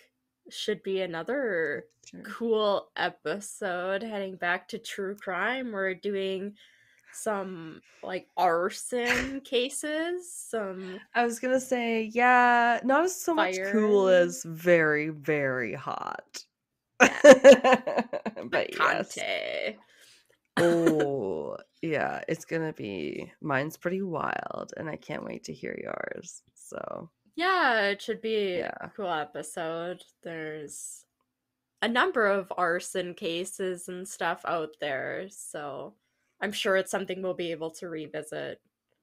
That's true. A few other times, because Yeah, even like one-off, like crazy true crime cases where people like burn the house down to cover all that kind of stuff. There's lots of those and lots of huge arson, like not ones where just the people main set a bunch of guys. stuff. Yeah, because I even got whatever serial killer came up when I was Googling it, but I can't remember now. But there's one that used fire in his MO, and so it came up, and I was like, I don't want a well-known serial killer. Yeah. But I can't remember right now. I'm just gonna say it wrong if I try to. I'm like, BTK. I don't remember. No, I don't remember. That was Bind, Torture, Kill, so probably not. Yeah. But anyway, we will definitely see you guys next week. Thanks for listening. Yeah, bye.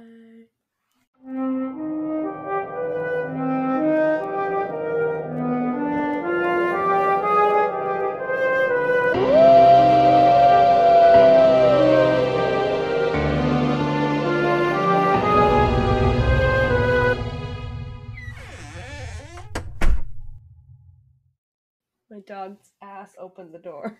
He's trying to get it. Sorry. Back it up. What the door? I go to open the door, and there was like resistance on the door, like not like it was locked, but I was like, "There's something up against the door." It was Fenrir. His big fat ass was like literally sitting up against the door. Yeah, which is so cute because he does. He notices when I come home, he hears my car, and so if he's outside, he wants to come in, or if he's inside, he runs to the door and he'll usually pick something up in his mouth and then come running at me. Let me in the house. Just howl around it, which sometimes makes him sound like this weird auto tune, like if he's got his little toy. You're like, what the hell? My first one has got kind of a funny name. I'll add that to the bloopers. My first one. Whatever. No. Don't tell me I'm gonna forget what I was talking about, because it was like the whole point, but it's a fun show. I don't know. I don't know where you were going with that, so. Well, delete. This has been Castles and Cryptids. You can listen to our podcast on Spotify, Apple Podcast, Google Podcast, Anchor, Breaker, Pocket Cast, and our YouTube channel. Please rate, review, and subscribe wherever you listen. Follow us on Instagram, Facebook, and Reddit. On our website, you can listen to all of our episodes as well as view pictures for each of our segments. Check out our Patreon page to view all of our tiers and become a Patreon supporter today to unlock monthly bonus episodes and behind-the-scenes content. We are working on an Ask Us Anything. You can submit questions by social media or by email at castlesandcryptids@gmail.com. Do you have a spooky ghost story, a creepy cryptid sighting, or a thrilling true crime tale you would like to share and have us include in a future episode? Send us your listener story by social media or by email. Please include the name that you would like mentioned. Our music is by Kobe Fair. Our logo and artwork is by Antonio Garcia. Thanks for listening.